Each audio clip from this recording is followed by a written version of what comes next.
여러분 주말 정말로 잘 견디셨습니까? 김명준의 뉴스파이터입니다. 60대 아버지가 생일을 맞아서 30대 아들 부부의 집에 초대됐습니다. 아버지는 생일 초를 끄는 대신 아들에게 총을 쏘았습니다. 무슨 영화 내용이 그렇게 허무맹랑하냐고요? 영화가 아니라 어젯밤 인천 송도에서 실제로 벌어진 사건입니다.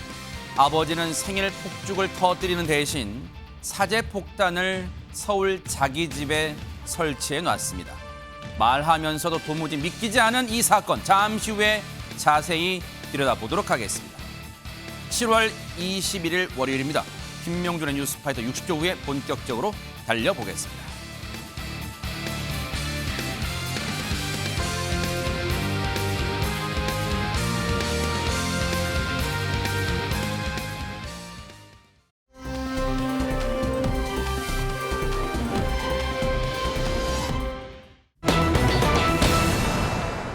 세상에 간밤에 벌어진 충격적인 사건으로 많은 분들이 지금 분노하고 지금 놀라고 있습니다. 하재근 평론가님. 네, 인천 송도의 한 아파트 단지에서 정말 믿기 어려운 사건이 발생했습니다.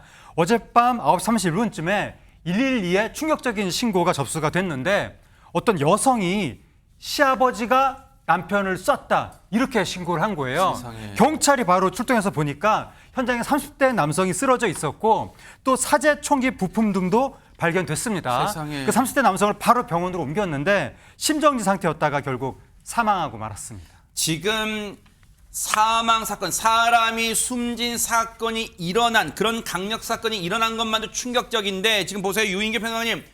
대한민국 땅에서 총기를 사용한 지금 사건이 일어났다는 게 말이 안 돼, 이게. 총기가 불법인데다가 효의 나라는 대한민국에서 이런 사건이어서 저도 믿을 수가 없어서 여러 번 검색해봤는데 실제로 일어난 상황이고요. 어제가 바로 사건 발생일 어제가 아버지 생일이었답니다. 네, 근데 숨진 30대 아들이 아버지를 식당도 아니고 자기 집으로 초청을 한 거예요. 생일상을 차려준 거죠. 네. 잔치를 열어주고 있었는데 근데 그 집에 아들만이 아니라 며느리하고 손자 2명, 지인도 와 있었답니다. 어머나, 세상에. 가족이 모여 있었던 거죠. 어머나. 생일 잔치 도중에 갑자기 60대 아버지가 네. 잠시 편의점에 좀 다녀오겠다라고 얘기를 하고 나갔다 돌아온 후에 사제 총기를 들고 와서 총 3발의 총격을 가했는데 어머나. 그중 아들이 2발을 맞고 쓰러졌습니다. 어머, 세상에. 60대 아버지는 범행 후 곧장 차를 타고 도주해버렸는데요. 아버지의 생일이 아들의 제삿날이 돼버린 거죠. 어머나, 아니 세상에 보세요. 본인의 생일 잔치를 아들 내외가 챙겨줬는데 그날 이런 충격적인 사건을 벌인다고요? 그러고 나서 지금 이 사건 벌인 후 도주했다고요? 지금 이 몹쓸 인간은 잡혔어요? 박선배 변호사님? 이 사건은 전반적인 정황상 아들을 비롯한 가족들조차도 짐작도 하지 못한 범행으로 보입니다. 이 사건 발생 후에 이 아파트 단지 관리실은 아파트 내에 총기 사고가 났으니 나오지 말라는 내용의 문자 메시지를 발송하고 안내 방송도 내보냈습니다. 주민들도 엄청난 공포에 떨었을 것으로 보이는데 네. 총기 사건인 만큼 경찰은 특공대를 투입했습니다. 그리고 사건 발생 약 3시간 만에 이 아버지를 서울 서초구에서 긴급 체포하기에 이릅니다. 그런데 검거 당시 차량 조수석과 트렁크에서도 총 열에 해당하는 부품 11개와 탄환 등이 발견됐습니다. 뭐라고요? 총포 화약요법 위반의 상습범이 의심되는 대목인데 그런데 이 60대 아버지 검거된 뒤에 더욱 충격적인 진술을 내놓습니다. 뭔데요? 자신의 집에 낮 12시에 사제폭탄이 터지도록 설치해 두었다는 것입니다. 어머나. 말 그대로 그거잖아요. 여러분 영화 같은 데 보셨죠? 폭탄이 터지도록 타이머, 시간 장치를 해놨다는 거예요. 그 정해놓은 시간이 되면 폭탄이 터지도록 시간 장치, 타이머를 해놓은 그 폭탄이 서울에 있는 자기 집에 있다는 거예요. 허주현 변호사님, 근데 보세요. 지금 저 시간이 저렇게 진술한 시간 이후에 폭탄이 설치된 그 타이머, 시간 장치까지 그럼 얼마나 남은 거였어요, 그때 당시가? 그때 당시 만 하루가 채 남지 않은 상황이었죠. 어머나, 왜냐하면 검거된 시간이 새벽 12시 20분쯤인데 뭐 검거하고 나서 인천으로 압송하고 뭐 하는데 바로 이 진술을 확보하지는 못했을 거 아닙니까? 네. 그렇다고 하면은 진술하고 나서 몇 시간 남지 않은 상황에서 만약에 폭탄이 낮 12시로 터지는 걸로 설정되어 있던 게 맞다고 하면 진짜 엄청난 피해로 이어질 뻔한 그런 상황이었던 거예요. 세상에. 왜냐하면 지금 헷갈리실 수도 있는데 사건이 일어난 곳은 아들의 집이고 네. 이 사람은 도봉구에 거주하는 인물인데 서초구에서 잡혔단 말이에요. 네. 그럼 도봉구에 자기가 거주하는 이 주상복합 아파트에 폭탄이 설치가 되어 있다고 하면 빨리 가서 해체를 해야 될 거 아닙니까? 네. 경찰 특공대가 나섰습니다. 일단 도봉구에 위치한 피의자 주거지 건물 주민 105명을 인근 보건소로 대피를 시켰어요. 한밤중에 사람들이 갑자기 우리 건물에 폭탄이 설치되어 있으니까 대피하라 그러면 얼마나 놀랐겠어요. 세상에. 이 주민들이 막 아수라장이 돼서 혼란한 상황에서 일단 대피를 했는데 네. 한 주민은 새벽에 가족들과 함께 인근 모텔로 급히 대피하기도 했고요. 또 네. 다른 주민은 아예 잠을 한숨도 못 자고 밤을 꼬박 새우면서 걱정하기도 했다고 지금 합니다. 주민들 대피하는 모습이네요, 지금. 네. 그렇습니다. 주민들을 일단 대피시킨 경찰이 현장 수색을 통해서 새벽 4시 정도, 새벽 3시 54분쯤에 오늘 새벽. 네. 그렇습니다.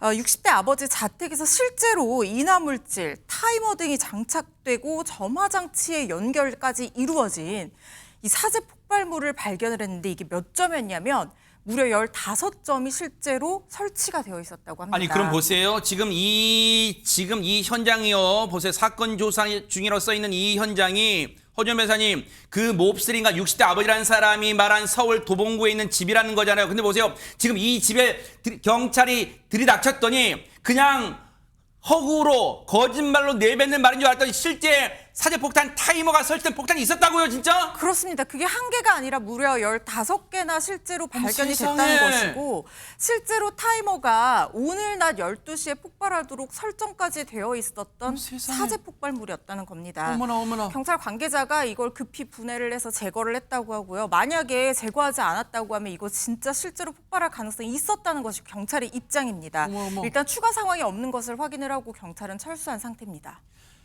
하마터면요. 대형 참사가 일어날 뻔도 했어요.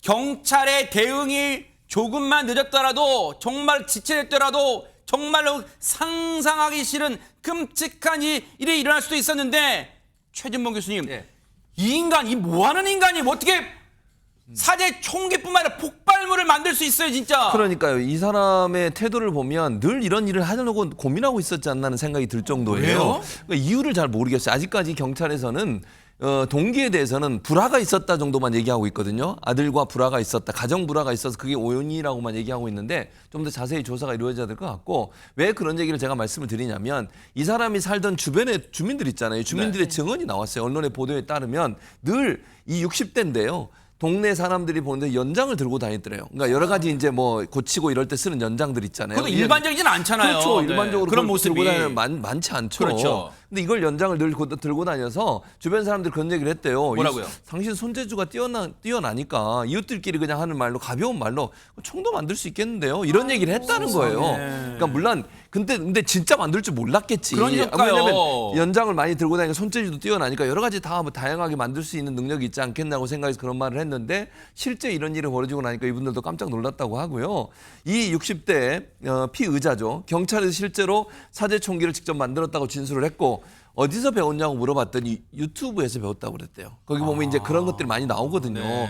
근데 이제 아주 조합하게 만들었다고는 하더라고요, 경찰에서. 파이프에다가 이제 그 격발 장치만 붙여가지고 아마 쏘게 만들어 놓은 것 같은데 네. 그렇게 만들어서 준비를 했고 탄도 있어야 되잖아요. 네. 이게 산탄탄이라고 그러더라고요. 이게 산탄이기 때문에 이건 예전에 다른 사람으로부터 구매를 해놓은 걸 집에 갖고 있었다는 세상에. 거예요. 그러니까 이번에 구매한 건 아니고 네. 좀 오래 전에 누군가로부터 구매해서 가지고 있던 탄을 이용해서 본인이 직접 만든 사제총으로 격발을 한 거죠, 결국은. 네.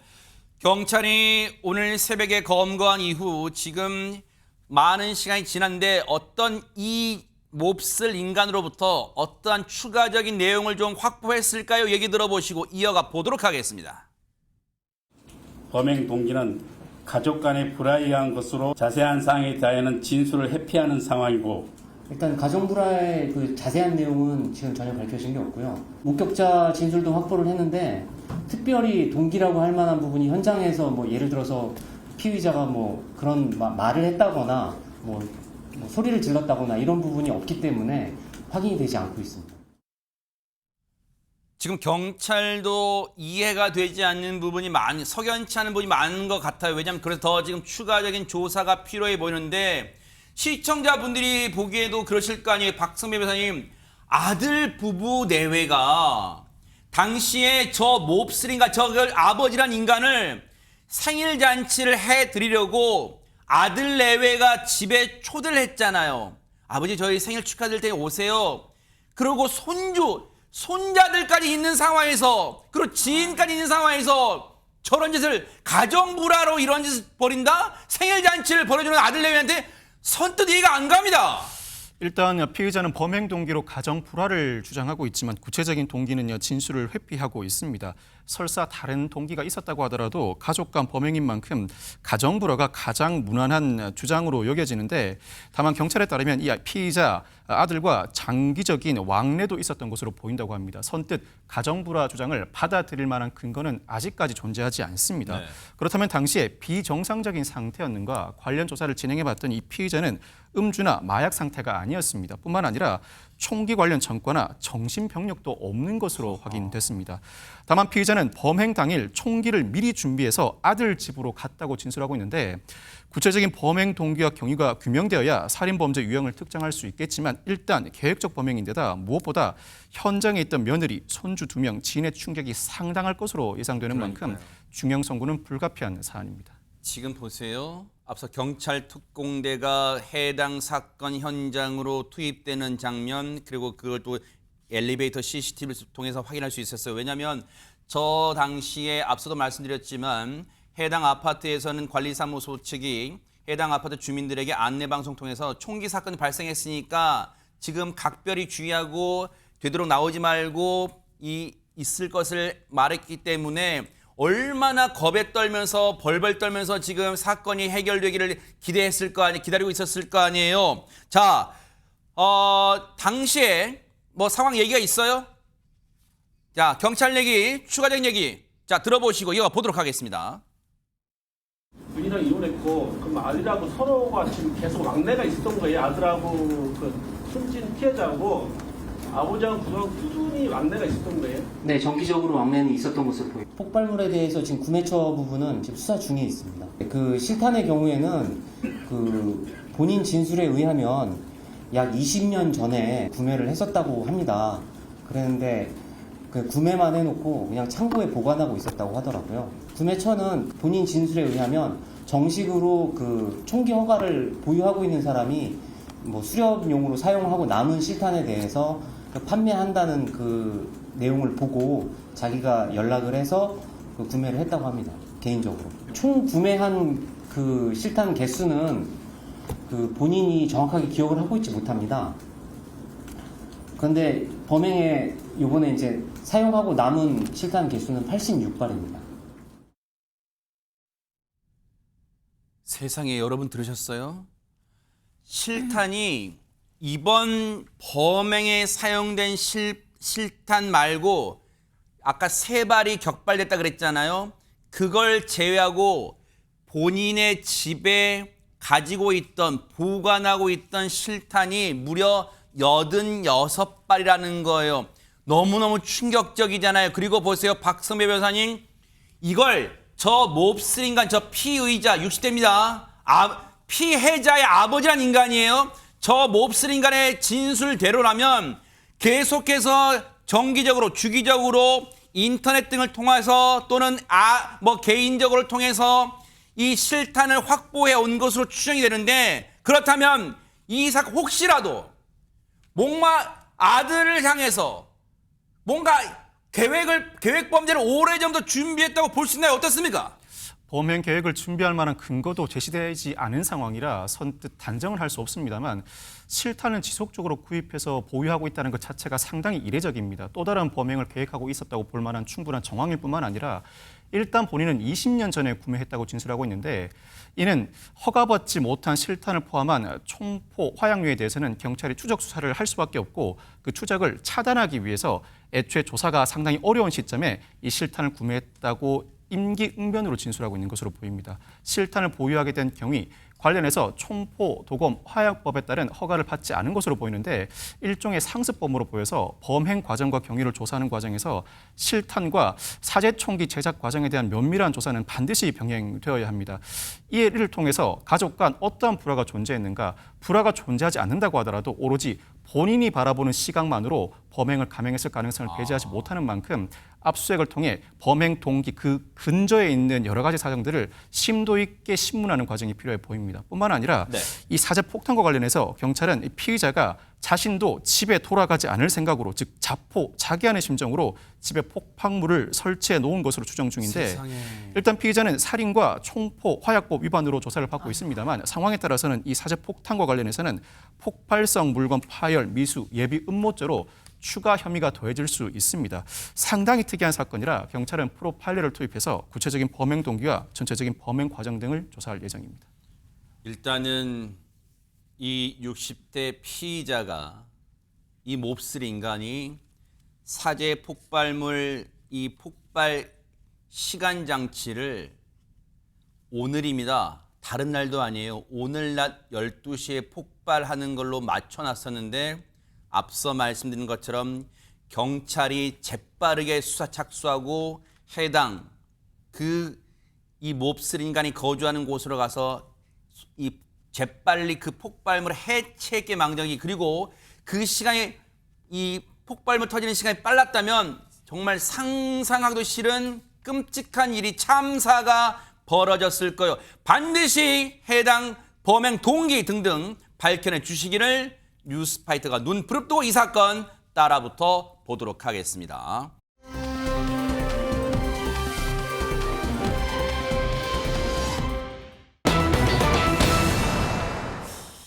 자, 일단 분위기를 바꿔보겠습니다.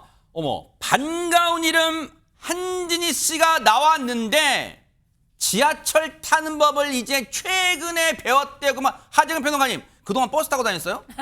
버스인지 뭘 타고 다니는지는 미스터리지만 어쨌든 지하철 타는 법을 최근에 배웠다는 겁니다. 아하. 근데 우리나라 지하철 개통된 게 1974년이고 그 이후로 수도권 지하철은 엄청나게 많은 사람들이 타는 보편적인 교통수단이 됐는데 네. 하루에 500만 명이 탄다고 합니다. 와우. 그러니까 이거 안 타본 분을 찾기가 어려울 텐데 한진 씨는 70평생에 최근에서야 지하철 타는 법을 배웠다고 하는 겁니다. 이게 이제 알려진 게 뭐냐면 한진희 씨가 오랜만에 근황을 전하면서 이야기가 나온 건데 한진 씨가 올해 76세거든요. 어머, 진짜요? 근데 한진 씨가 왜 제가 오랜만이라고 말씀드렸냐면 최근에 5년 정도 연기를 안 했고 예능에도 안 나왔습니다. 그래요? 5년 만에 지금 소식을 전한 거니까 굉장히 오랜만인데 네. 그 반가운 근황 직접 들어보시고 이어가 보겠습니다. 네네. 저는 뭐 요즘은 전직에 가까운 그래서 생활을 많이 익혀나가는 그런 배우입니다. 요즘 들어서 이제 왜 나이 든 분들 예능 프로에서 자꾸 모시려고 그러잖아요. 근데 형님 전혀 안 나가시더라고요. 안 나가죠. 엄청 많이 들어왔어요. 살림을 배우고 있죠. 왜 그러냐면 여태까지는 드라마만 하고 살아왔는데 이제 전직 탤런트가 되다 보니까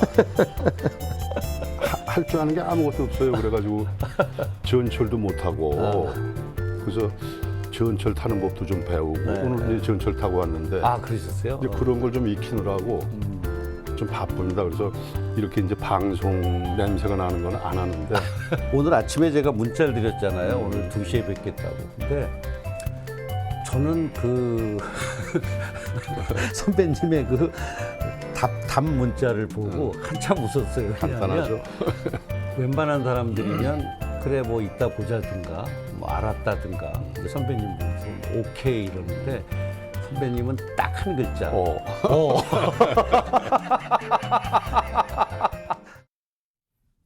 대박 사건입니다. 그런데 세월이 흘렀는데도 최재명 교수님, 네. 한진희 씨가 여전히 얼굴에 김을 묻히고 있네요. 잘생김. 그러니까요. 네. 지금 말씀하신 그대로예요. 정말 연세를 뭐 드시는지 전혀 느끼지 그러니까요. 못하겠어요. 예전의 모습 그대로를 유지하고 계셔서 대단하다는 생각이 들고 오랜 시간 동안 못 뵀는데도 옛날에 그 모습 그대로여서 반갑기도 하고 그렇습니다. 네. 방금 이제 우리가 설명드리면서 지하철 타는 법을 배웠다고 그랬잖아요. 네. 근데 표현도 옛날 표현으로 전철이라고 했잖아요. 요즘은 지하철로 다 바뀌었는데. 근데 재밌는 사실 하나 뭔지 아세요? 타는 건 배웠는데 갈아타는 건 못 배웠대요. 아. 그래서 아직 갈아타는 건 안 돼요. 고난도예요. 네, 고난도예요. 뭐 3호선이면 3호선 충무로까지만 올 수 있지 네. 여기서 4호선을 갈아타는 게 어렵습니다. 네. 그래서 그걸 아직 못 배웠다고 하시고요. 이제 평생 연기만 하다 보니까 그걸 할 수 있는 기회가 없었다는 거예요. 이제 그래서 연기 쉬면서 조금씩 배워가고 있다고 말씀을 하고 계시고요. 네. 한진 씨를 이렇게 보기 어려웠던 이유는 두 가지. 그동안 이런저런 제의가 많이 들어왔는데도 불구하고 본인이 계속 거절을 하셨대요. 그러면서 두 군데를 꼭 집어서 말씀하셨어요. 한 군데는 어디냐면 네. 이제 연애 프로그램에 연애 오락 프로그램들에서 아까 뭐 얘기 잠깐 나왔습니다만 이제 나이 드신 분들 이렇게 모셔가지고 같이 여행도 가고 이런 프로그램도 많이 있었잖아요. 꽃보다 할배. 그렇죠. 예, 그런 프로그램인데 이런 프로그램도 연락이 많이 왔는데 본인이 거절을 했고 왜냐면 본인이 웃기다고 생각을 해본 적이 없대요. 그래서 이제 나가지 않으셨다고 말씀을 하시고 또 하나는 정치권에서 연락이 많이 왔대요. 어머나, 그래요? 네, 정치권에서도 이분이 원래 살던 지역의 정치권에서 여러저러 이유로 제안이 많이 들어왔는데 뭐 예를 들면 한시 집성촌인 용인에서 아, 용인이 한시 집성촌이에요? 있어요. 그 용인 오. 전체는 아니지만 한쪽에 그 지역이 있거든요. 오. 네, 국회의원 출마하는 제안이 여러 번 연락이 왔지만 그것도 거절했다고 하고요. 네. 그래서 본인은 아마 이제 오직 드라마 연기만 하는 사람이니까 그 네. 한계를 가겠다는 생각 때문에 이렇게 거절을 했던 게 아닌가 하는 생각이 듭니다. 근데 아까 좀 아쉬운 게 허준 변호사님 그 꽃보다 할배라는 프로그램 보면 이순재 씨도 그랬고 박근영 씨도 그랬고 뭔가 연기 때는 그나마 하던 분이 그 예능에서 우리가 못 보던 막 너무 앙증맞고 막 소년 같은 모습 보면서 너무 좋았잖아요. 근데 한진희 씨가 나왔으면 얼마나 좋았을까 하는 아쉬움도 있어요. 그렇죠. 본인이 재미없다고 생각할지 모르겠지만 시청자들은 한진희 씨의 또 다른 멋진 모습을 발견했을 수도 있잖아요. 사실 한진희 씨는 예전부터 인터뷰도 잘 안 하고 약간 베일에 쌓인 듯한 느낌이 있긴 했어요. 근데 예전에는 그런 배우들이 인기가 있었다면 요즘에는 고소영 씨도 예능하는데 한진희 씨가 나오지 않아서 아쉬워하는 분들 많습니다. 와, 옛날 영화 모습 보세요. 잘생겼다. 그렇죠. 너무 잘생겼으니까 진짜. 지금도 저렇게 아직까지 나이가 느껴지지 않는데 예능에서 좀 나오셨으면 싶기도 한데요. 네. 여배우 트로이카, 80년대 여배우 트로이카 하면 떠오르는 배우들이 원미경, 이미숙, 이보희 요 세 명이 진짜 인기가 많았잖아요. 그런데 80년대 꽃미남 배우 하면요. 모이는 4명의 배우들이 있습니다. 이덕화 씨, 한진희 씨, 그리고 임채무 씨, 노주현 씨인데 여기 꽃미남 F4 보면은 한진희 씨만 빼고 최근에 다 예능도 하고 뭐 두리랜드 소식이라든가 낚시 예능, 반려견 예능 다 나왔었잖아요. 근데 아직은 이제 그 결혼하지 않으신 허준 변호사님 보실 때 솔직히 보세요. F4 중에 솔직히 누가 제일 잘생겼다. 솔직히 이거 올림픽이에요. 저희 이거는. 개인 취향이니까 네. 다 월드컵, 잘생기셨지만 저는 부탁해요. 이덕화 씨. 진짜요?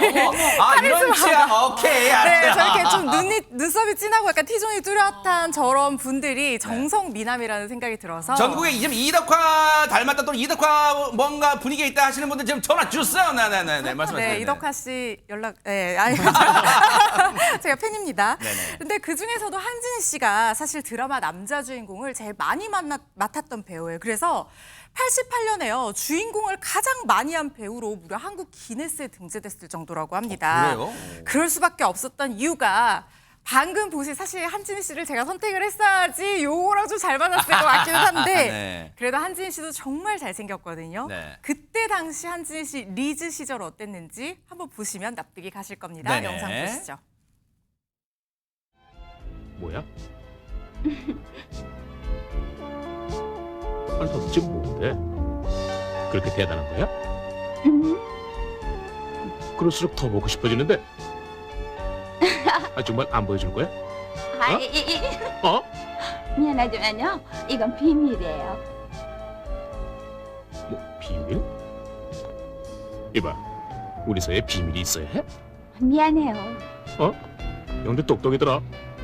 영주가 그런다고 호락호락 물러설 내가 아니야. 어? 아이, 난 좀 몰라요. 봐. 어? 너 역시 나 이뻐. 웃기자. 실컷 잡아당겨봐. 이건 회장으로서의 명령이야. 응? 자, 더 세게, 더 힘껏, 손목 던지까지 다 해서. 자, 더 세게. 와, 근데 지금 보니까 코믹 연기도 잘했네요. 근데 저희들 아마 시청자분들도 기억하시기에 방금도 그 호칭이 있었습니다만 여주인공이 상대 배우가 네. 회장님 전문 배우로 막 기억하고 그래요 지금. 예, 요새 그 젊은 여성들한테 박보검 씨라든가 뭐 이런 차은우 씨를 뭐라고 부르냐면 복지라고 그래요. 왜요? 우리 마음을 따뜻하게 해준다고. 한진희 선생님은 복지부 장관을 해도 될 만큼 그 당시에 미남이었는데 네. 근데 저분이 아마 국회의원으로도 러브콜을 받았던 이유는 학벌이 또 참 좋으세요. 수송초등학교, 경기중고, 연세대학교, 어머나. 연대를 중퇴하자마자 1968년에 이제 탤런트로 데뷔하셔가지고 와. 그 후에 계속 하셨는데 네. 이제 회장님을 주로 했지만 사극에도 굉장히 많이 나왔었고요. 연기 변신을 많이 하신 거죠. 뭐 119 바람은 불어도에서도 약간 이제 황씨 아저씨로 푼수 아저씨로 나온 적도 있고요. 2012년에도 그 MBN 112 듣고 왔어 제대로 좀 왔어. 전에 나온 거네. 네, 저기서 연기 변신을 보이기도 했었는데 와, 뭐 그런데 본인은 자기가 재미있지 않아서 예능에 전혀 출연 안 했다는데 경기고등학교 동창들의 증언에 따르면 네. 사석에서 가장 웃기는 배우랍니다. 네. 아니 근데 야 조금 전에 그 한진 씨 돌담에 기대서 양복 정장 입고 딱. 예. 근데 제가 만약에 돌담에 정장 입고 하면 신고 들을 거. 이거 뭐 하는 거야 지금? 그거 수상한 사람 뭐 하는 거야 할 텐데. 야 근데 한진 씨도 그러면 데뷔와 동시에 잘 나갔을까요? 그런데 5년간의 무명 시절도 겪었다면 믿기지가 않잖아요. 관련 얘기 들어보시고 이어가 보도록 하겠습니다. 좀 서러웠던 거는 그 당시 주인공들이 뭐 이순재 선배님, 뭐 김세윤 선배님 이런 분들이 내가 쓰면 나는 모가지가 날라가. 그러니까 백을 깔아놔야 될 거 아니에요. 아, 그렇지. 근데 쓱 봐서 나서 있어. 야, 진이 빼 이랬다고. 키가 크니까. 크고. 그게 그렇게 서럽더라고. 근데 형님이 178. 근데 자라갖고 지금 181이거든요.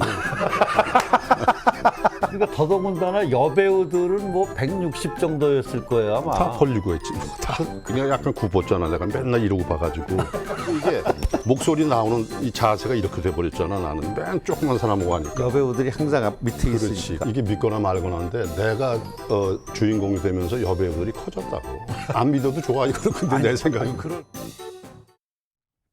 아니 근데 하재근 평론가님 뭔가 중저음으로 개그를 하니까 더 웃기고 뭐 그렇게 받아들여져요 진짜. 네. 목소리가 진짜 듣기 좋은데 네. 이제 남자의 목소리입니다. 그러니까요, 네. 그런데 키가 좀 적당했어야 되는데 일반적인 평균보다 너무 벗어나면 이게 좀 문제가 되거든요. 요즘도 사실 너무 키 큰 그 남자 배우 같은 경우에 조금 불이익을 당하는 경우 있습니다. 그렇죠. 한진 씨가 연기하던 무렵에는 우리나라 전체 평균 키가 지금보다 더 작던 시절이니까 그러겠죠. 엄청나게 불쑥 솟아올라 있는 거예요. 네. 그럼 두 사람 투샷 잡을 때 얼굴이 위로 올라서 목에서 잘리거든요. 너무 어려지는 겁니다. 네. 그래서 이제 드라마계에서 한진 씨한테 키 때문에 안 된다, 배우 못한다 이런 말까지 나왔다는 겁니다. 네. 힘들게 생활했었는데 아이고. 한 번은 이제 노주현 씨가 드라마 찍다가 군대를 가는 바람에 노주현 씨 대타로 주연을 딱 맡았다는 거예요. 그래서 그 다음에 또 승승장구 했는데 그렇게 또 하지 못하고 사람들이 노주현 씨 제대하면 한진 씨는 배우 관둬라 이런 말까지도 어머나. 들었다는 겁니다. 아하. 근데 한진 씨가 오지명 씨, 박근영 씨 이런 분들을 보고 연기를 연구를 했다는 거예요. 그래서 한진 씨가 정석 그 미남 배우인데 성격파의 배우들의 연기를 보고 연구를 해서 연기도 천의 얼굴의 능력을 갖게 됐고 그렇다 보니까 인기 좋고 드라마 스타로 굉장히 오랫동안 자리를 하게 됐는데 와, 저 때 보세요. 와, 대박 사건 노지원 씨랑 같이 있네요. 어머. 네. 네네. 근데 저 한진 씨가 요즘에 5년 정도를 지금 쉬고 있으니까 많은 분들이 제발 드라마 다시 찍어달라고 지금 원성이 자자한 상황입니다. 노지원 씨도 잘생겼다. 근데 최재범 교수님 그런 생각이 들어요. 가수 아까도 뭐 한진 씨도 그런 얘기했습니다만 뭔가 라이벌 관계는 상승작용, 뭐 시너지라는 말이 있지만 상승작용을 불러일으키잖아요. 그렇죠. 가요계에 남진, 나훈아 남진이 있었다면 이 배우계도 물론 배우 분야는 60년대, 70년대 뭐 라이벌이 좀 다르겠지만 어쨌든 노주현 씨와의 한진 씨 라이벌 관계가 상승작용을 또 일으킬 수도 있잖아요. 당연히 그렇죠. 그러니까 일단 이런 라이벌 관계가 형성이 되면요 서로 노력하게 되잖아요. 그리고 팬층도 형성이 돼요. 라이벌 관계, 예를 들면 가수들도 마찬가지지만 그렇죠. 그룹들이 둘이 너무 인기가 많으면 팬들이 막 올라가거든요. 그러니까 전체 사실 뭐 트로이카라고 얘기하는 여자 배우분들도 마찬가지고 남성 배우분들도 인기 있는 두 분이 함께 가면 팬심이 강화되면서 더 많은 사람들이 드라마에 몰입하게 되고 지원하고 지지하는 일이 벌어지게 되는 거죠. 그러니까 저는 저런 그 뭐랄까 선의의 경쟁이라고 할 수 있잖아요. 노련 씨 서로 보세요. 와, 잘하려고 진짜 중후한 하는 그러니까 대박 당시의 사건이네. 중후한 모습이죠. 그러니까 저런 모습들이 사실은 두 분에게도 큰 영향을 미쳤을 거라고 저는 생각하고 이게 마이너스가 아니라 플러스가 되는 거예요. 경쟁은 결국 다른 사람들의 관심을 끌어모으고 또 팬심이 더 강하게 작동하게 만드는 역할을 하기 때문에 두 분 다 이게 큰 역할을 했을 거라고 보고 아까 나온 그 남자 배우들 중에 이건 뭐 제 개인적인 생각입니다만 저는 임채무 씨를 많이 닮았다는 얘기를 듣고 있습니다. 한번 보여주세요. 말 나온 게 한번 보여주세요. 네. 야, 제가 이거 좀 임채무 씨를 갈려요. 많이 닮았다고. 남성이 남성을 보는 눈과 아버지가 임채무 씨하고 제가 좀 닮았지 않습니까? 와, 대박 사건. 진짜 어떻게 이런 잡복. 와, 대박 사건. 임채무 씨하고 씨와 제가 닮았습니다. 최재봉 교수님 닮았다는 얘기를 네. 지금 본인이 하고 있어요. 그렇습니다. 그러세요. 또 해병대 출신 임채무 씨가 해병대 출신이시잖아요. 해병대 약간 선배이시기도 그걸로 합니다. 그 매개체로 어쨌든 80년대 꽃미남 F4 그리고 허준 변호사님은 이덕화 닮으신 분을 이덕화 선생님스러운 분을 좋아한다니까 연락 주세요. 좀 기다리고 지금 많이 기다리고 계시죠, 네네. 네. 임채무 씨라고 안 해서 너무 다행이다. 그러니까요, 네. 어쨌든 정말로 한 시대를 풍미했던 한진희 씨 그리고 앞으로는요 기회가 되면 이 채널 또는 영화 또는 예능을 통해서 더 많은 시청자분들에게 웃음과 행복을 주는 시간 좀 가져보시면 어떨지 뉴스파이터가 진심으로 응원해 보도록 하겠습니다. 멋졌습니다.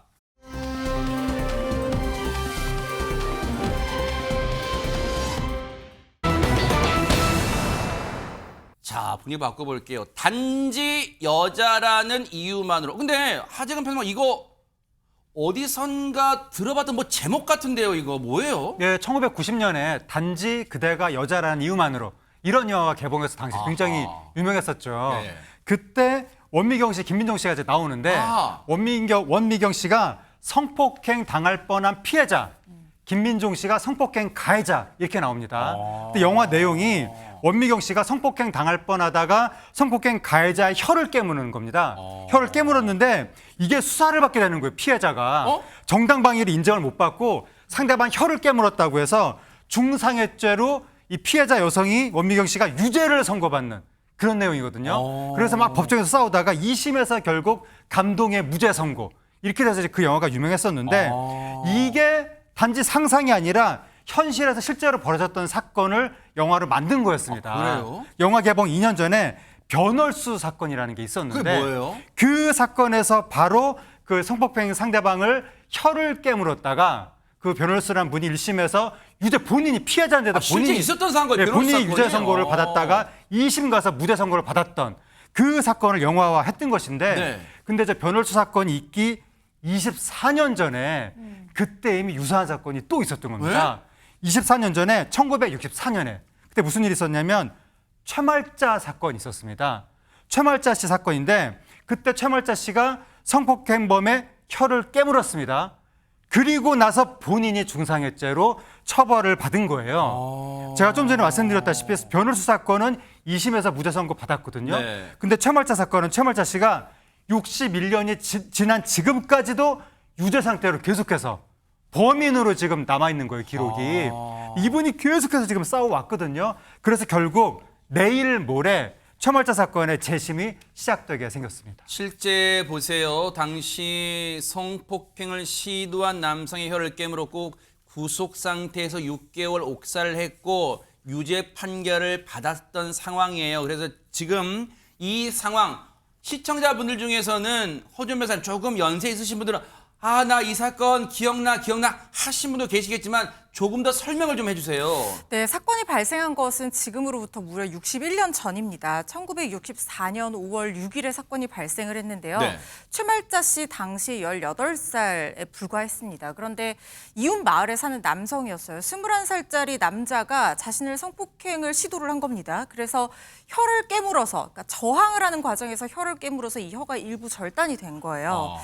이 사건을 계기로 최말자 씨는 이 남성의 이 혀를 절단시켰으니까 중상해죄다라고 해서 기소가 됐습니다. 아무리 본인이 성폭행에 저항하는 어쩔 수 없는 정당방위 상황이었다라고 했지만 부산지법에서 당시 이를 받아들이지 않았고요. 징역 10개월에 집행유예 2년을 선고를 해서 유죄가 난 상황입니다. 그런데 집행유예가 나왔다고 하더라도 이 최말자 씨가 이 과정 중에서 수사 과정 중에서 상당히 강압적인 그래서 불법적으로 수사를 받았다고 계속해서 주장을 해왔고 심지어 영장 없이 영문도 모르는 채로 구속이 돼서 6개월이나 수감 생활을 하기도 했었습니다. 어머나. 그런데 이 남성에게 그러면 어떠한 처벌이 내려지고 어떤 수사가 진행이 됐느냐. 이 남성은 일단 최말자 씨와 내가 합의하는 그런 과정에서 있었던 일이기 때문에 내가 강제성이 없었다라고 주장을 했고 이 부분이 받아들여져서 강간 미수 혐의는 아예 제외가 됐고요. 세상에. 다만 이제 사건이 일어나고 나서 최말자 씨의 아버지 집에 가서 막 협박을 했단 말이죠. 이게 일행들을 데리고 그래서 특수 주거 침입, 특수 협박 혐의만 적용이 돼서 징역 6개월에 집행유예 2년이 선고가 됐는데 심지어 이 남성은 구속되지도 않았어요. 그러니까 불구속 상태에서 조사도 받고 재판도 받았던 겁니다.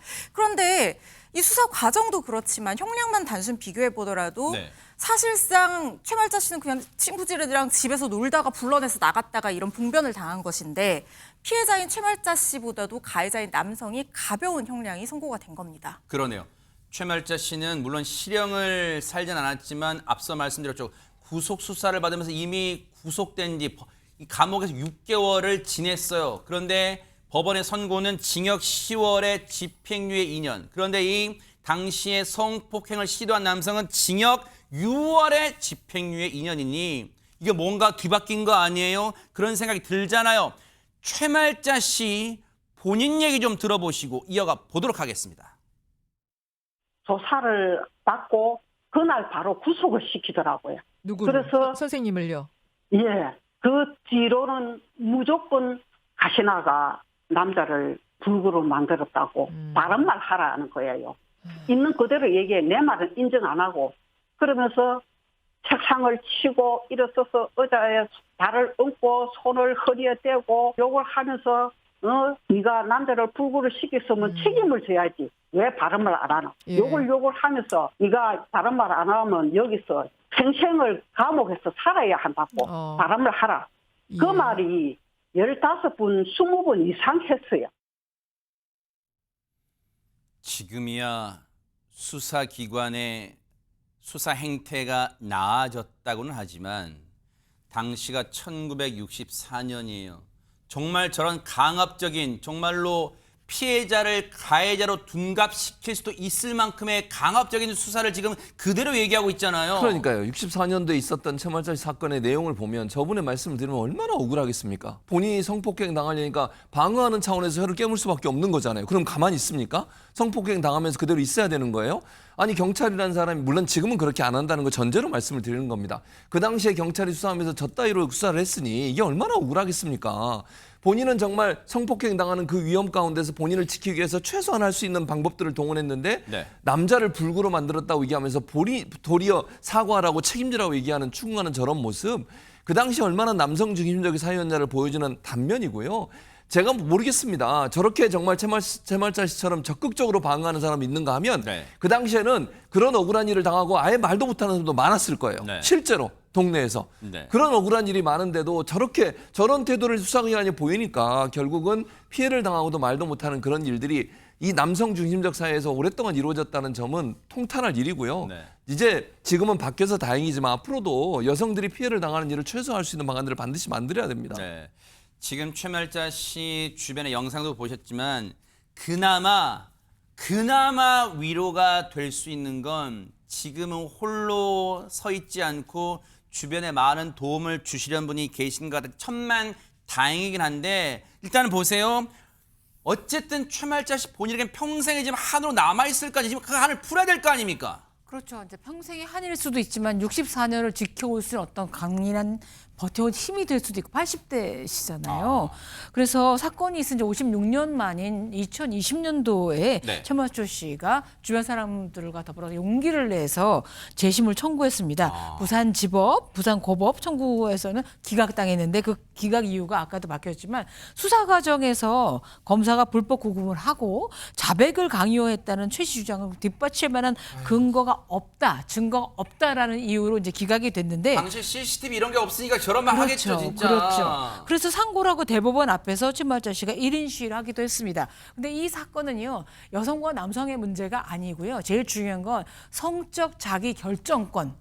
내가 키스를 하던 성행위라도 그것은 내 의지에 관련된 거야 된다는 데서 좀 환기를 시켜준 사건이었기도 하고요. 이제 대법원에서 어떻게 될지 이제 기대하고 있습니다. 대법원 앞에서 1인 시위를 하기도 했는데 박성배 변호사님, 대법원은 어떤 판단을 했을까 궁금합니다. 대법원은 3년 넘게 심리를 진행해오다 결국 원심을 파기환송했습니다. 최말자 씨 주장이 맞다고 볼 정황이 충분하다면서 판결문과 신문기사, 재소자 임명부, 형사사건부, 집행원부 등에 대한 법원의 사실조사가 필요하다고 판시했습니다. 즉 일단 재심 개시 결정을 하고 사실조사를 해보라는 취지인데 이에 따라 올해 2월 부산고법은 재심 기각 결정에 대한 항고를 인용하면서 재심 개시 결정을 내리게 됩니다. 재심 개시 결정을 내리게 되면 재심 재판을 다시 진행해야 하는데 그동안 공판 준비 절차를 진행해오다 내일 모레 23일 재심 재판부는 첫 공판을 열 예정입니다. 일단 호준 변호사님, 재심 결과가 어떻게 나올지 앞으로 이제 또 어려운 과정 겪어야겠지만 일단 재심으로 갔다는 자체가 일단 인간 승리입니다. 최말자 입장에서는. 이게 재심이 열리는 것 자체가 상당히 어렵습니다. 왜냐하면 2002년에서 2022년 동안 재심이 청구된 사건이 23,000건이 넘는데요. 90%가 넘는 사건이 재심이 열리지조차 않았어요. 그러니까 재심이 열리는 비율 자체가 10%가 안 된다는 얘기고, 그리고 개시가 되고 나서 무죄가 되는 비율도 5%가 안 됩니다. 그렇기 때문에 일단 최말자 씨로서는 아직까지 재심 과정을 기다려 봐야 되겠지만 또 거기에 최선을 다하겠지만 열리는 개시 결정 받았다는 것 자체만으로도 정말 큰 산을 넘었다는 생각이 들고요. 특히 2021년에요. 부산에서 황령산에서 비슷하게 혀를 절단하는 사건이 있었는데 이 사건은요. 남성이 이런 어떤 가해 행위를 하는 거에 대해서 정당방위라고 봐서 아예 기소조차 되지 않았거든요. 이렇게 생각이 많이 바뀌었습니다. 그렇기 때문에 물론 그때 당시에 어떤 사실조사나 이런 것들이 또 충실히 이루어지겠지만 결과는 한번 지켜봐야 될 것 같습니다. 법에도 눈물이 있다는 걸 보여주는 재심 결과가 나오기를 진심으로 시청자분들과 함께 기대해 보도록 하겠습니다.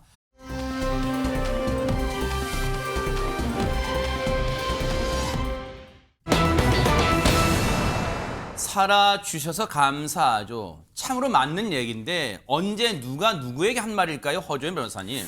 정말 괴물폭우라고 불릴 정도로 엄청난 비가 지난주에 쏟아졌습니다. 그렇죠. 전국적으로 이렇게 폭우 피해 상당했는데 이런 괴물폭우 한가운데에서 소중한 생명을 구한 시민이 있다고 합니다. 영상으로 어떤 상황이었는지 보고 오시죠. 네네. 거센 물살을 버티면서 사투를 벌이는 한 남성. 물살에 휩쓸린 노인을 구하려고 뛰어든 겁니다. 지금 물살 좀 보세요. 가만히 서 있기도 힘들 정도로 거세서 애를 먹고 있는 상황입니다. 그런데 나무 판자가 눈에 들어오죠. 뒤이어 합류한 사람들도 있었습니다. 저기 사람이 있다는 거예요? 그렇습니다. 저기 지금 노인이 물살에 휩쓸려 있는 거예요. 세상에. 물길을 나무 판자로 만들어서 겨우 노인을 합심해서 구하는 모습인데요. 세상에. 물살에 얼마나 셌으면 차가 떠내려오는 아찔한 상황까지 벌어질 정도였는데 지금 보세요. 차가 떠내려오고 있을 정도인데 사람을 구했던 겁니다. 저기에 사람들이 다 합심을 해서 끝까지 자리를 떠나지 않고 이 생명을 구한 겁니다. 세상에 지금 저 흙탕물 안에 사람이 있었다는 거죠. 어르신이 있었다는 거잖아요. 세상에. 하재근 평론가님, 지금 본인도 위험할 수 있는 상황인데 저 남성분 그리고 다른 이 주변 분들로 힘을 합쳤어요. 정말 대단합니다. 네, 정말 대단하고 정말 위험한 상황이었습니다. 저때 이제 광주 저 지역에 시간당 100mm 엄청난 비가 내리고 상상을 초월하는 비가 내린 거예요. 그래서 시간당 100mm요. 도심이 갑자기 막 강이 돼 버렸는데 저 상황이면 언제 물이 더 불어날지 모르거든요. 상류에서 언제 물이 밀려올지 모르거든요. 그렇죠, 네. 굉장히 위험한 상황이고 대피를 해야 되는 상황입니다. 그리고 물속에 설사 물이 불어나지 않는다 하더라도 뭐가 저 속에 담겨서 떠내려올지 모르거든요. 맞아요. 날카로우게 내려올 수 있는 맞아요, 거고 네. 굉장히 위험한 상황인데 차가 떠내려와요. 내가 위험한 걸 돌보자고 그냥 뭐 몸을 던진 거예요. 자, 앞서서 이제 갔던 저 남성이 자기 공업사에 이제 물 들어올까 모래주머니 싸우면서 막고 있었는데 네. 어떤 할아버지가 이 아스팔트가 들린 거예요.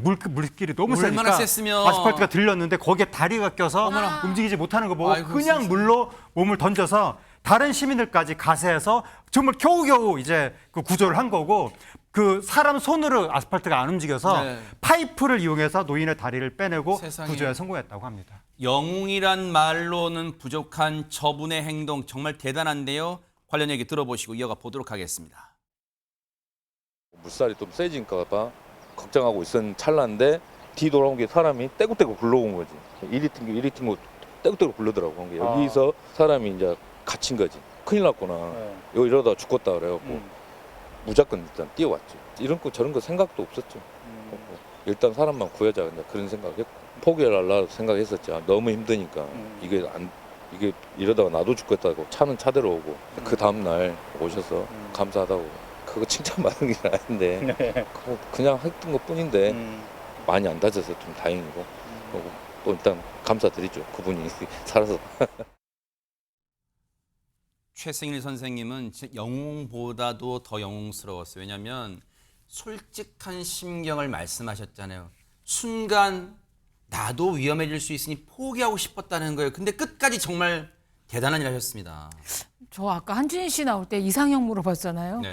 오늘부터 최승일 씨를 그러니까요. 이상형으로 맞아요. 뽑고 정말. 싶을 정도입니다. 네. 정말 함께 일하는 직원들도 위험을 무릅쓰고 뛰어들어서 차량을 막아내면서 이렇게 구조를 다 했거든요. 몇 분을 직원분들이 하셨군요. 세상에. 네. 근데 이게 1, 2분도 아니고 20분 동안을 사투 끝에 70대 노인, 뭐 친척도 아니신 걸로 알고 있는데 구조해서 가족들의 품으로 다시 온몸에 상처 입었어요. 그 네. 거센 물살에서 세상에. 예, 다시 돌려보낼 수 있었습니다. 저는 저런 분들이 최승일 선생님 같은 분들이 있어서 대한민국이 발전하고 희망을 가지는 거라고 생각합니다. 그리고 그 어르신도 마음이 따스해요. 네. 그 마음을 감사함을 잊지 않고 다음 날 찾아오셔서 또 고마움을 표시하셨잖아요. 정말로 여러분들이 계시기에 아직은 대한민국 이 위기 속에서도 살만하다는 생각을 해봅니다. 너무너무 감사드립니다.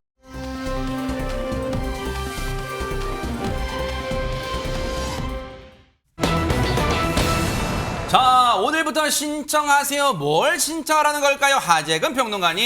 예, 오늘 오전 9시부터 민생회복 소비 쿠폰 1차 신청이 시작됐습니다. 아, 오늘부터예요? 그래서 오늘부터 시작이 아하. 됐는데 행정안전부에 따르면 일부 카드사 홈페이지, 행정안전부 홈페이지 이런 곳에 신청자들이 한꺼번에 몰려들면서 좀 이렇게 서버가 지연되는 일도 있었다고 합니다. 행정안전부에 따르면 이거는 시스템적인 문제가 아니라 소비 쿠폰에 대해서 국민적 관심도가 커지면서 너무 많은 분들이 몰려서 특히 회원 수가 많은 카드사들의 앱을 중심으로 좀 지연 현상이 있었던 것 같다라고 이제 이야기를 했는데 특히 문제가 뭐냐면 이 신청 첫 주는 너무 많은 사람들이 몰릴까 봐 요일을 구분해 놨거든요. 그래서 그 출생연도 끝자리에 따라서 각자가 신청하는 요일이 다 딸리 구분되어 있는데 저렇게 돼 있어요? 그렇습니다. 저거를 모르는 분들이 오늘은 내가 신청하는 요일이 아닌데도 불구하고 너도 나도 이제 접속을 시도하다가 지금 다 지연되고 있는 것이 아니냐. 그래서 저 요일, 그 날짜별 요일이 정해져 있으니까 저걸 좀 유심히 보실 필요가 있겠습니다. 야, 그럼 보세요. 박성배 변호사님.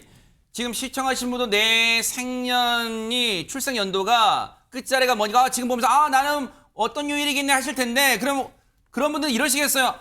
나는 출생 연도가 이거니까 나 가만히 그 해당 요일에 가만히 있으면 정부가 알아서 입금시켜 주겠지. 그렇게 생각하실 것 같은데요? 그렇지 않습니다. 절대 오해하시면 안 됩니다. 코로나19 사태 때 지급된 재난지원금처럼 그러니까 민생회복 소비 쿠폰도 신청하지 않으면 지급되지 않습니다. 또한 사용 기한 등의 제한도 있는데 이 소비 쿠폰은 오는 11월 30일까지만 사용하실 수 있습니다. 어머나? 그때까지 사용하지 않은 금액은 자동 소멸되니 주의하셔야 합니다. 뿐만 아니라 사용처도 주소지 기준 본인의 광역 지자체 안에서만 사용할 수 있고 연매출 30억 원 이하의 시장, 동네마트, 식당 등에서만 사용할 수 있습니다. 이에 따라서 대형마트, 백화점, 대형 전자제품 판매점, 프랜차이즈 직영점, 배달 앱에서는 사용 불가한데 특히 주의하실 점 사용법입니다. 단말기를 통한 직접 결제만 가능하고 키오스크로 결제할 경우에는 매장 매출로 인식되지 않아 사용할 수 없습니다. 이거 되게 뭔가 복잡한 방정식 같다. 그런데 12일까지. 그래서 어르신들은 도움을 꼭 받아야 돼요. 가족분들 이렇게 이 자제분들 도움을 꼭 받아야 되는데 근데 가만히 있다고 신청금 주는 거 아니에요. 그게 중요한 거예요. 그게 제일 중요한 거예요. 그럼 유인경 평론가님, 자 신청을 했어요. 그러면 신청하자마자 지원금 바로 입금 띵동 되는 겁니까 그러면? 아니죠. 예? 되질 않죠. 땡똥 되는 게 제 통장에 들어오는 게 아니고요. 그 앱을 사용해서 다 해야 되고 아까 날짜도 잘 아셔야 되지만 쓸 수 있는 곳과 쓸 수 없는 곳이 확실히 그거 중요해요. 있거든요. 그때 가서 괜히 내밀었다가 우리는 안 되는데 그럴 수 있잖아요. 네, 네. 화내고 뭐 그러시지 그러니까, 마시고요. 네. 제대로 다 확인해 보셔야 될 것 같습니다. 네. 근데 이 와중에 최진봉 교수님 참나 진짜 이런 인간들 네. 이 와중에 또 조심해야 될 게 있다면서 지금. 그러니까요. 일단 저는 오늘 신청했습니다. 아, 그랬어요? 제가 네. 육자로 끝나거든요. 아하. 그래서 신청이 끝났고요. 신청했는데 카드로 신청을 했더니 체크카드로 신청을 했더니 오늘 들어오지 않고 내일 들어온답니다. 그러니까 체크카드나 신용카드로 신청하면 내일 들어오고요. 네. 그 주민센터라고 그러죠. 거기 가시면 바로 받을 수 있어요. 그건 바로 쓸 수 있다는 점 알고 계시면 좋을 것 같고 지금 말씀한 사기 행각 이게 문제예요. 뭐냐면 이 스미싱하고 막 이 피싱하는 사람들 있잖아요. 이 사람들이요 문자로 이걸 보내요. 지금 보시는 저거 같은 건데 뭐라고요?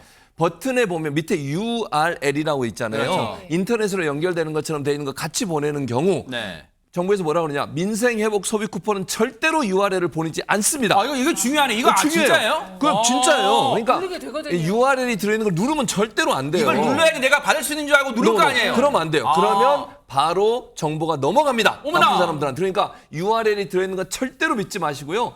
정부에서는 URL을 포함된 문자를 보내지 않는다는 점도 꼭 여러분 기억하시기 바랍니다. 진짜 이건 중요한 정보예요. 오늘 뉴스파이터 보신 분들 정말 오늘 진짜 대박 잡으신 거예요. 정말로 이런 거 까딱 잘못하면 혹하다 넘어갈 수 있으니까 정말로 제일 중요한 건요. 긴가민가 할 때는 자제분들한테 아들아 딸아 이렇게 왔는데 엄마 그 아빠 그 누르면 안 돼. 그거 꼭 알려드릴 테니까 꼭 그럴 때는 꼭 주변 분들 도움을 받으시길 바라겠습니다. 꼭 받아가세요.